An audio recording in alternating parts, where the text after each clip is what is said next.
السيدات والسادة الحضور الكرام، نلتقي الليلة في افتتاح الدورة التاسعة من المهرجان القومي للمسرح المصري، الذي نشرف جميعا بأن تحمل اسم الفنان الكبير الراحل نور الشريف.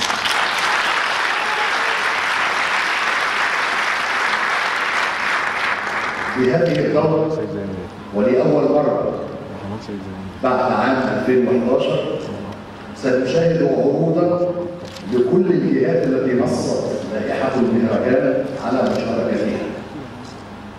وفي هذه الدورة أيضا تتسع رقعة المشاركة بصورة ملحوظة لتشمل محافظات حدودية مرسى مطروح والبحر الأحمر التي تشارك بفرقة الشياطين المسرحية،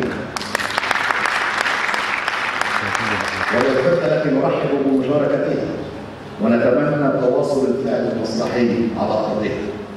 ومن الصعيد تشارك فرق من سوهاج وأسيوط وقنا، ومن الوجه البحري محافظات الغربية والشرقية، ومن المحافظات الساحلية تشارك فرق من بورسعيد والإسكندرية، بالإضافة إلى عروض القاهرة والجيزة.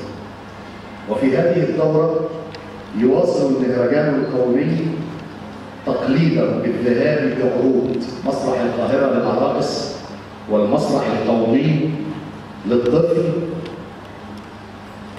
لإدخال البهجة والسعادة إلى قلوب أطفالنا المرضى في مستشفيات الريش و57 357.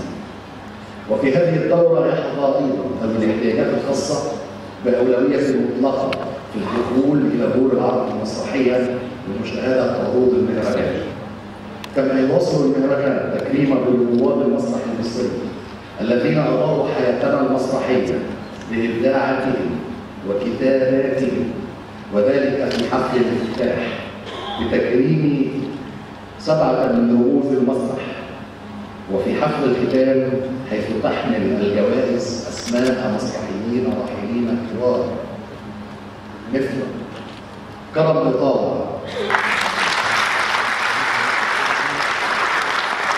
حسن عبد السلام، محمود دياب، نجيب سرور،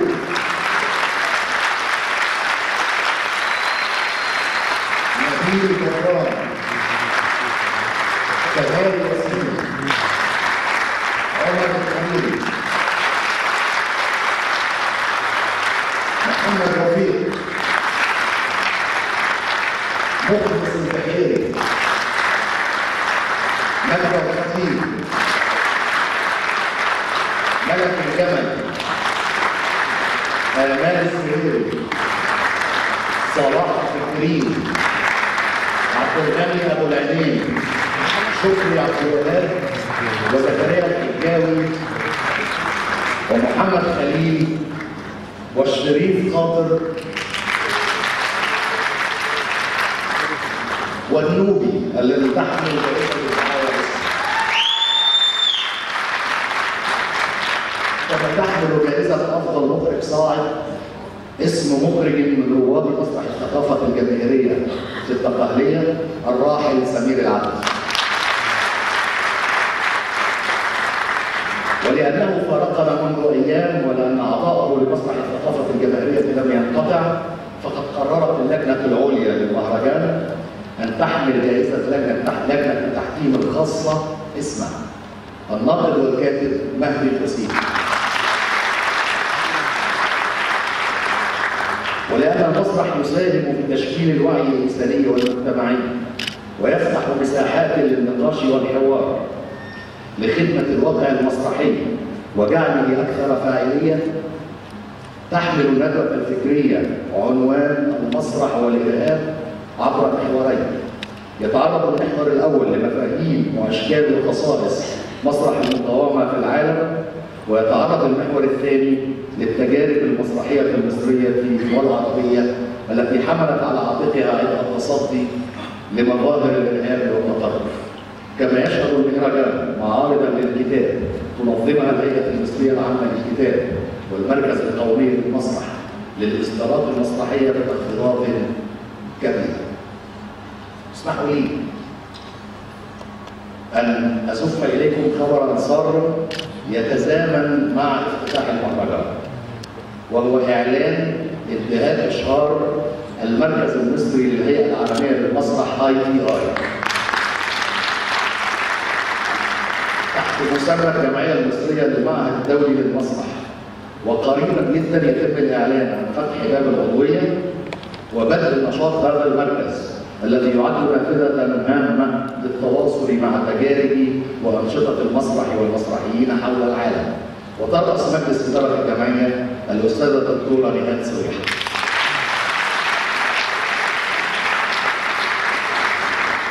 خبر آخر لأنه يتعلق بالمهرجان، وهو أنه منذ ساعات أصبح للمهرجان مدير. الفنان الخبير إسماعيل مختار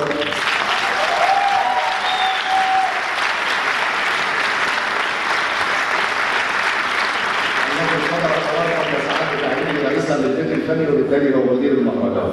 استخدم مش هنستضعيف الافتتاح يطلع على قمة المسرح في الختام ان شاء الله. قبل يكون بذل معانا كده دور ان شاء الله. ونقول له الف مبروك.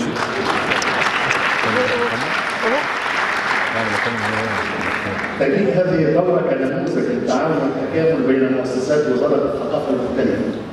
فاسمحوا لي ان اتقدم بالشكر للسيد الاستاذ الدكتور حلمي نمة وزير الثقافة على دعمه ومساندته للمهرجان، كما أتقدم بالشكر إلى القطاعات والهيئات ورؤسائها، قطاع مكتب وزير الثقافة وصندوق التنمية الثقافية والمجلس الأعلى للثقافة والهيئة العامة لأصول الثقافة، الهيئة المصرية العامة للكتابة، وقطاع شؤون الإنتاج الثقافي بهيئاته المختلفة، وفي مقدمتها المركز القومي للمسرح ومركز الهناجر للفنون والبيت الفني للمسرح الذي يتحمل العبء الأكبر في تجهيزات